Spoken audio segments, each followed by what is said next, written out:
Baik, kaum muslimin dan muslimat rahimani wa rahmakumullah. Secara ringkas, ya pernikahan tersebut tidak sah. Kenapa? Dalam Al-Quran dalam surah An-Nisa, Allah Subhanahu wa taala menjelaskan, pertama Allah menjelaskan hurrimat alaikum ummahatukum, yaitu wanita-wanita yang dilarang untuk dinikahi, termasuk ibu kita, kakak perempuan kita, adik perempuan kita, bibi kita. Ini wanita-wanita yang diharamkan untuk kita untuk menikahinya. Kemudian Allah Subhanahu wa taala pada ayat berikutnya mengatakan wal muhsanatu minan nisa. Dan wanita-wanita sudah memiliki suami. Artinya apa? Wanita yang sudah memiliki suami haram atas dia menikah dengan laki-laki lain. Berbeda dengan laki-laki boleh poligami. Wanita tidak dibolehkan dia poliandri atau memiliki lebih daripada satu suami.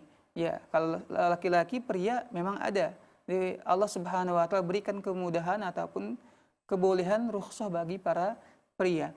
Maka oleh sebab itu ketika seorang wanita yang sudah bersuami, statusnya masih menjadi istri orang lain, haram atas dia menikah dengan laki-laki lain. Seandainya terjadi pernikahan, status dia masih istri daripada suami resmi yang pertama.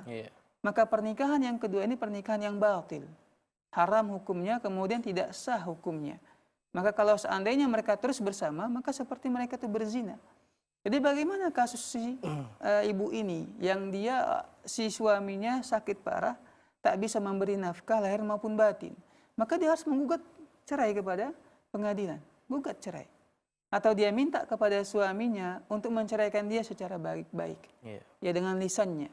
Ya mungkin bisa jadi pernikahannya tanpa surat-surat mungkin. Ya si suami nggak mampu lagi untuk menafkahi dia, istri juga nggak sabar. Ya bersama suaminya sedang dalam keadaan sakit, ya sudah minta untuk bercerai. Ketika suami sudah mengatakan kalau begitu saya ceraikan engkau, ya jatuh talaknya, maka si wanita ini harus menunggu masa iddahnya, yaitu 3 kali haid. Ya 3 kali haid, selesai dia 3 kali haid, boleh silahkan dia menikah dengan laki-laki lain yang dia kehendaki. Ya, tapi alangkah ya kalau kita katakan tidak memiliki hatilah ketika ya suami dalam kondisi sakit membutuhkan istri, malah istri itu ingin cari ya suami lain begitu. Seharusnya sabar ya dalam kondisi suka maupun duka tetap bersama suami. Toh juga ketika istri itu mengabdi ataupun dia berbuat baik kepada suaminya merupakan ibadah dalam agama kita, dapat pahala dari Allah Subhanahu wa taala. Tapi sekali lagi ya meskipun demikian ya sangat dianjurkan sebenarnya dia tetap bersama suaminya, sabar dan merawat suaminya, tapi tetap dibolehkan dia minta untuk diceraikan karena tidak lagi dinafkahi oleh suaminya tadi yang sedang sakit. Kemudian setelah dia diceraikan, jatuh talak, maka dia menjalankan masa iddah kemudian menikah dengan laki-laki lain, silakan.